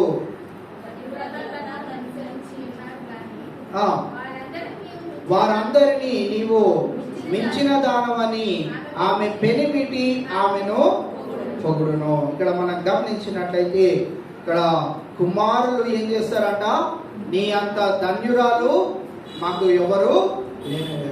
ఈ రోజున మీ పిల్లలు మిమ్మలను అలాగా అనగలుగుతున్నారా? అటువంటి స్థితిని మీరు తెచ్చుకోగలిగారా? లేకుంటే మా మమ్మీ ఏముంది, పొద్దు నుంచి రాత్రి వరకు ఇంట్లో పని చేస్తూ ఉంటుంది, ఏం సంపాదన ఉండదు, ఏం ఉండదు, మా డాడీ చాలా కష్టపడి తెచ్చుకొచ్చిన డబ్బులు బట్టి మేము బతుకుతున్నాము. ఇలాంటి వ్యత్యాసము మన పిల్లల్లో వారు కనపరుస్తున్నారా? లేకుంటే మన పిల్లలు మనకి కూడా మంచి మర్యాదలు ఇస్తూ, మమ్మీ నీలాంటి మమ్మీ నాకు దొరకడం ఎంతో అదృష్టమని, ఎంతో భాగ్యమని, నేనెంతో ధన్యుడనని, నువ్వెంతో ధన్యురాలవని, ఇలాంటి మాటలు మన పిల్లల ద్వారా మనం వినగలుగుతున్నామా? ఎందుకు అంటే ఇక్కడ అటువంటి తల్లి ఆమె కుమారులు లేచి ఆమెను ధన్యురాలందరూ చాలా మంది కుమార్తెలు ప్రతి ధర్మము అనుసరించి ఉన్నారు కానీ వారందరినీ నీవు మించిన దానవు అని ఆమె పెనిమిటి ఆమెను పొగుడును. కావున ఇటు రీతిగా మరి భర్తలు కూడా పొగిడే విధంగా భార్యలు ఉంటా ఉన్నారా లేదా అనే విషయాన్ని మనం గమనించాలి. ఇలాంటి ప్రాముఖ్యమైన సంగతులన్నింటినీ మనం ఇక్కడ చూస్తా ఉన్నాం. 30-31 వచనం కనుక మనం చూసినట్లయితే అందము మోసకరము, సౌందర్యము వ్యర్థము, యెహోవా యందు భయభక్తులు కలిగిన స్త్రీ కొనియాడబడును, చేసిన పనిని బట్టి అట్టి దానికి ప్రతిఫలం ఇయ్యబడ గౌనుల యుద్ధ ఆమె పనులు ఆమెను కొనియాడును.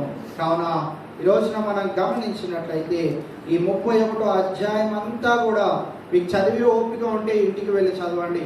ఒక్కొక్క లక్షణాన్ని నా జీవితంలో నేను అన్వయించుకోవాలి అని ఆ యొక్క తలంపుతో మీరు ఈ యొక్క అధ్యాయాన్ని చదవండి. మీకు అనేకమైన విషయాలను దేవుడు తెలియజేస్తాడు.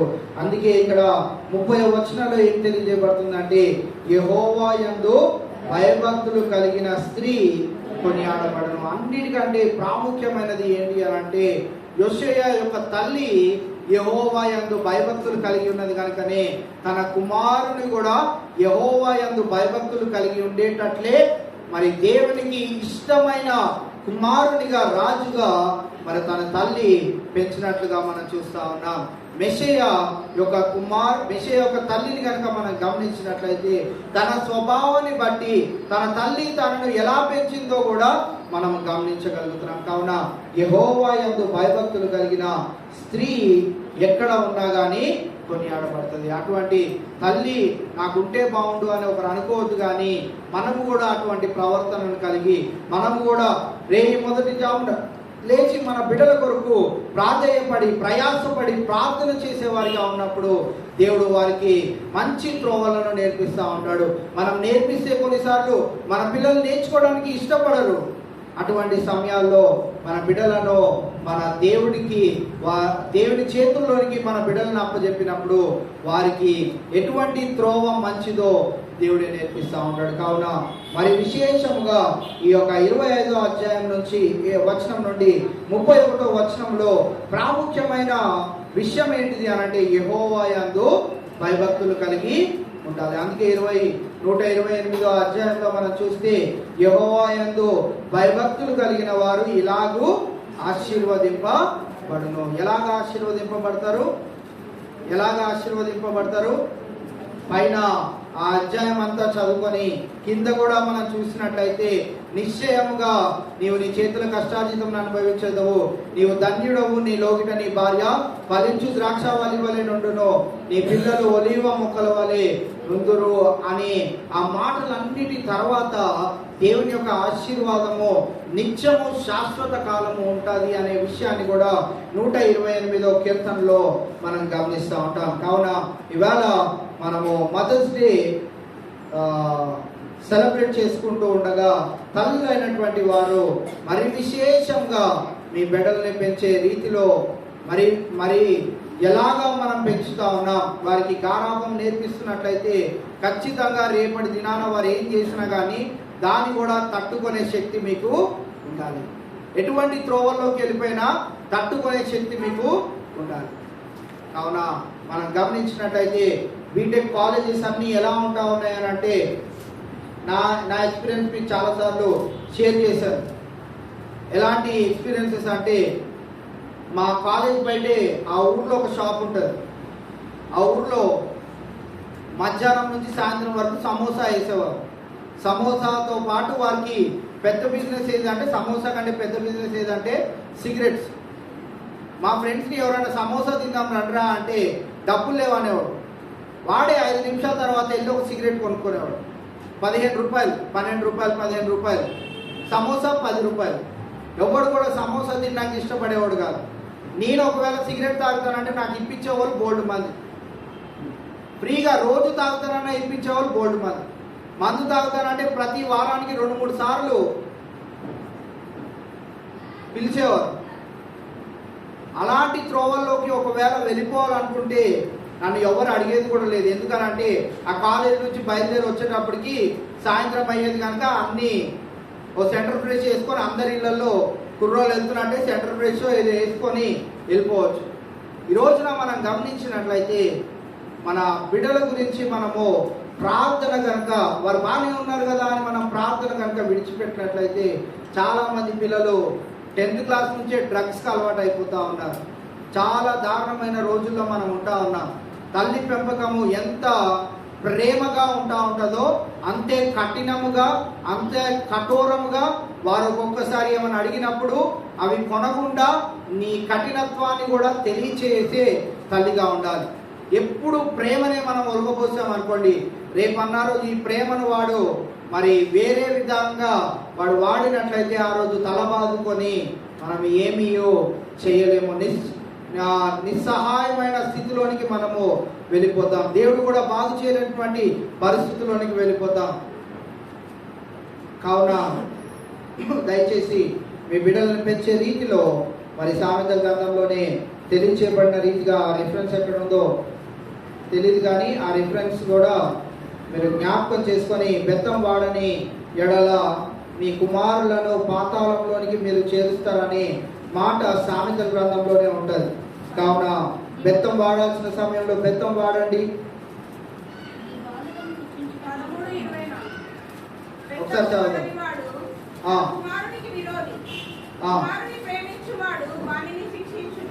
బెత్తము వాడని వాడు తన కుమారునికి ఏంటంట విరోధి. అంతేకాదు కుమారుని ప్రేమించువాడు వాడిని ఏం చేస్తాడంట శిక్షిస్తాడు. దేవుడు కూడా అన్ని మరి మనకి సుఖవంతమైన దినాలు ఎందుకు ఇవ్వడు అని అంటే ఆయన అపరితమైన ప్రేమను మనకి రుచి చూపెట్టడానికి కొన్నిసార్లు మనల్ని శిక్షిస్తాడు, కొన్ని శోధనలు కూడా తీసుకొని వెళ్తాడు. ఇహలోకపరమైన తల్లులు కూడా బెత్తం వాడని కుమారునికి విరోధిగా అవుతారు. అంతేకాదు ప్రేమించని వాడు వారిని శిక్షించలేడు. ఒకవేళ మీ కుమారుని కుమార్తెలను మీరు ప్రేమిస్తున్నారు అంటే వారిని శిక్షించండి, వారికి మంచి త్రోవలు నేర్పించండి. ఒక ఎగ్జాంపుల్ చెప్పాలి అని అంటే మీరు టార్గెట్స్ ఇవ్వండి. ఈ ఎగ్జామ్కి ఇన్ని మార్క్స్ తెచ్చుకుంటే మీకు ఇది కొనిస్తాను అని టార్గెట్స్ ఇవ్వండి. నేను అలానే ఒక్కసారి వీడియో గేమ్ కొనిచ్చినాను, తర్వాత మా మమ్మీ ఎప్పుడు ఏ టార్గెట్ ఇవ్వలేదు, నేను ఏ మంచి ర్యాంక్ తెచ్చుకోలేదు. ఏది కొనిపించుకున్నాను, అన్నీ కొనిపించుకున్నాను, కానీ ఏ ర్యాంక్ మంచి ర్యాంక్ తెచ్చుకోలేదు. సో ఒకసారి 10th బిలో ర్యాంక్ తెచ్చుకుంటే నీకు వీడియో గేమ్ కొంటాను అన్నది. అప్పుడులో వీడియో గేమ్ అంటే చాలా పెద్ద ఇది. సో 9th ర్యాంక్ తెచ్చుకున్నాను, వీడియో గేమ్ కొనుక్కున్నాను అంతే. దాని తర్వాత ఏనాడు కూడా 10th బిలో ర్యాంక్ రాలేదు. సో టార్గెట్స్ ఇవ్వడం వల్ల మీ బిడ్డలు ఖచ్చితంగా దాన్ని సాధించాలని తపన, మీరు ఏం చెప్పనవసరం లేదు. ఇంకా కేవలం నువ్వు ఇన్ని మార్క్స్ తెచ్చుకుంటే నీకు అది కొనిస్తానని చెప్పండి, ఖచ్చితంగా వారు చేసి సాధిస్తారు. మనము వారిని కూర్చోబెట్టి నువ్వు చదువు చదువు చదువు చదువు అంటే కూడా వారు చెయ్యరు. కానీ టార్గెట్స్ ఇచ్చి వారిని మంచి బాటలో మనం పెంచేవారిగా ఉండాలి. వారు ఏదైనా చెడు మార్గంలోకి వెళ్తున్నట్లయితే బెత్తము వాడినా పర్వాలేదు, వారిని మంచి త్రోవలోనికి నడిపించి మాదిరికరమైనటువంటి తల్లులుగా మీరందరూ ఉండాలని నేను ప్రార్థిస్తూ విన్నవించుకుంటూ ఈ కొద్ది మాటలు దేవుడు మనందరి వినికిలో భద్రపరచుగాక. తల్లులైనటువంటి వారందరూ లేచి నిలబడినట్లయితే వారి గురించి అలాగే చివరి ప్రార్థన కూడా చేసుకొని మనం ఈ దినపు ఆరాధనను ముగించుకుందాం. దయచేసి తల్లులైనటువంటి వారు లేచి నిలబడినట్లయితే వారి గురించి అలాగే చెప్పబడిన వాక్యం నిమిత్తమై ప్రార్థన చేసుకొని మనం ఈ యొక్క ఆరాధనను ముగించుకుందాం. దయచేసి అందరం కళ్ళు మూసుకుందాం, తలలు వంచుదాం. మహాగణుడవు, మహోన్నతుడవు, మమ్మల్ని అతి మిగిలిగా ప్రేమించిన మా యేసురాజా, మీ ఘనమైన శ్రేష్టమైన ఉన్నతమైన నామమునకే వందనాలు, స్తోత్రం దేవా. ఈ యొక్క ప్రత్యేకమైన దినాన యావత్ భారతదేశము, యావత్ ప్రపంచము ప్రభా ఈ దినాన మదర్స్ డే సెలబ్రేట్ చేసుకుంటూ ఉండగా మా సంఘంలో కూడా మీరు ఇచ్చిన ప్రతి ఒక్క తల్లిని బట్టి మీకే వందనాలు, స్తోత్రం దేవా. వారి ద్వారా ప్రభా మా అందరికీ వారు జన్మనిచ్చి ఉన్నారు. వారి యొక్క ప్రయాస వెనకాల ప్రభా మరి నీ యొక్క ప్రేమను మేము చూడగలుగుతున్నాం దేవా. అందుని బట్టి నీకే వందనాలు, స్తోత్రం దేవా. ఈ దినాన తల్లులు ప్రభా ఎటు రీతిగా వారి పిల్లల్ని పెంచితే నీ దృష్టిలో వారు ఇష్టమైన బిడ్డలుగా ఉంటారో ప్రభా, నువ్వు తెలియజేసిన మాటలను బట్టి నీకే వందనాలు, స్తోత్రం ప్రభా. మరి విశేషంగా ప్రతి తల్లి నీ అందు భయభక్తులు కలిగిన తల్లిగా ఉండగలుగుటకు మీ యొక్క సహాయం అనుగ్రహించండి. రేపు మొదటి జాముననే వారు లేచి వారి కుటుంబం కొరకు ప్రార్థన చేసే తల్లులుగా ఉన్నట్లు మీ యొక్క సహాయమును జ్ఞానమును అనుగ్రహించమని ప్రార్థన చేస్తాను దేవా. జ్ఞానం కలిగిన స్త్రీ తన ఇల్లును కట్టుకొనను అనే మాటను బట్టి ప్రభా వారు ప్రభా మరి నీ జ్ఞానము పొందుకొని వారి యొక్క ఇల్లును ప్రభా రాతి మీద కట్టబడిన ఇల్లుగా మరి వారు కట్టుకోగలుగుటకు మీ యొక్క సహాయం అనుగ్రహించమని ప్రార్థన చేస్తా ఉన్నాను దేవా. మరి జ్ఞానవంతురాలుగా తన కుటుంబానికి ఎప్పుడు ఏది కావాలో ఆ యొక్క సమయానుకూలమైన పరిస్థితులను గమనించుకుంటూ ప్రభా ప్రతి తల్లి తన యొక్క కుటుంబాన్ని ధైర్యవంతముగా ప్రభా ఎటువంటి ఆందోళనకు గురి కాకుండా ధైర్యంగా తన కుటుంబాన్ని ముందుకు నడిపించే తల్లులుగా మా సంఘంలో ఉన్న ప్రతి ఒక్క తల్లి ఉండగలుగుటకు మీ యొక్క సహాయం అనుగ్రహించమని ప్రార్థన చేస్తాను దేవా. ఈ యొక్క ప్రత్యేకమైన దినాన దేవా మేమందరము నీ యొక్క మందిరంలోనికి చేరి ఈ ఆరాధనలో మేమందరము పాలిభాగస్థలం అవటకు మా అందరికి ఇచ్చిన యొక్క ధన్యతను బట్టి కూడా మీకే లెక్కలేని బట్టి వందనాలు స్తోత్రం తెలియజేసుకుంటూ కూడి వచ్చిన బిడ్డలందరినీ బట్టి కూడా మీకే వందనాలు స్తోత్రం ప్రభా. మరి ఎవరైతే ప్రభా మరి మా మందిరంలో నుండి మరి ఎలక్షన్స్ నిమిత్తమై ఊర్లు వెళ్ళి ఉన్నారో వారికి కూడా మంచి ప్రయాణాలు దయచేయండి. సుఖవంతంగా ప్రభా మరి వారు తిరిగి రాగలుగుటకు మరి వారి ప్రయాణాల్లో మీరు తోడుగుండి కాపుదలను అనుగ్రహించమని ప్రార్థన చేస్తా ఉన్నాను దేవా. బిడ్డలందరూ వారి యొక్క హాలిడేస్ లో ఉంటూ ఉండగా ఎటువంటి ప్రమాదాలకి వారు గురి కాకుండా ప్రభా వారికి కూడా మీ యొక్క క్షేమాన్ని దయచేయండి. ఎండ దెబ్బల వలన ఎవరు ఎటువంటి అనారోగ్య పరిస్థితులకు గురి కాకుండా వారికి నీ క్షేమాన్ని నీ యొక్క కాపుదల నీ యొక్క సంరక్షణను దయచేయమని ప్రార్థన చేస్తా ఉన్నాను దేవా. బిడ్డలందరూ తల్లిదండ్రులకు మంచి పేరును తెచ్చే బిడ్డలుగా ఎదిగి వర్ధిల్లుటకు మీ యొక్క సహాయం అనుగ్రహించమని ప్రార్థన చేస్తా ఉన్నాను దేవా. ప్రతి భార్య ప్రభా మరి తన పెనిమిటి ద్వారా మరి ప్రశంసలు పొందుకునే విధముగా తన యొక్క ప్రవర్తన దిద్దుకొన్నట్లు మీ యొక్క సహాయం అనుగ్రహించమని ప్రార్థన చేస్తా ఉన్నాను దేవా. ఇటు రీతిగా ప్రభా మరి కూడి వచ్చిన బిడ్డలందరినీ బట్టి నీకే వందనాలయ్యా. మరి ఈరోజు ఈ యొక్క ఆరాధనను ముగించుకొని మేము తిరిగి మా గృహాలకు వెళ్ళుచుండగా మీ యొక్క సన్నిధిని మా అందరికీ తోడుగా ఉంచి మేము తిరిగి కలుసుకునే పర్యంతం నీ కృపచాటను భద్రపరచుకోమని వారంలో జరిగే ప్రతి ఒక్క కార్యక్రమంలో కూడా మీరు తోడుకుండి సహాయం అనుగ్రహించమని ఈ దినాన ఎవరైతే అనారోగ్య పరిస్థితుల్లో ఉండి మీ మందిరానికి రాలేకపోయి ఉన్నారో ఆ బిడ్డలకు కూడా ప్రభావం మరి మీ యొక్క భద్రత మీ యొక్క కాపుదల మీ యొక్క గాయపడిన హస్తాన్ని ఆ బిడ్డలపైన ఉంచి సంపూర్ణమైన ఆరోగ్యాన్ని విడుదలను దయచేయమని ప్రార్థన చేస్తా ఉన్నాను దేవా. మా సంఘంలో ఉన్న ప్రతి ఒక్క తల్లిని మీరు దీవించి ఆశీర్వదించి ఉద్యోగాలు చేసిన చేసిన తల్లులు ఉన్నారు దేవా, వారి ప్రయాణాల్లో తోడుకుండండి, వారి ఉద్యోగ స్థలాల్లో భద్రతను దయచేయండి. ఎవరి బిడ్డలు ఉంటా ఉన్నారు వారు కూడా భద్రతను దయచేయండి, కాపుదలను దయచేయమని ప్రార్థన చేస్తా ఉన్నాను దేవా.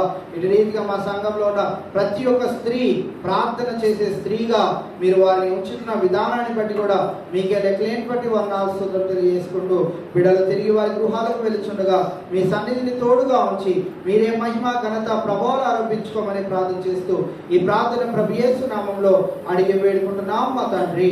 ఆమేన్. మన పరమ తండ్రి అయిన దేవుని యొక్క ప్రేమ, కుమారుడైన యేసుక్రీస్తు వారి యొక్క కృప, పరిశుద్ధాత్మని యొక్క నిత్య అన్యోన్య సహవాసము చేతున్న సకల పరిశుద్ధులకు మరి విశేషంగా ఈ దినాన నూతన దయాకిరీటాన్ని పొందుకున్న సిస్టర్ కవిత గారికి, అలాగే మా సంఘంలో ఉన్న ప్రతి ఒక్క తల్లికి సదాకాలము తోడయండి నడిపించును గాక. ఆమేన్. ఆశీర్వాదం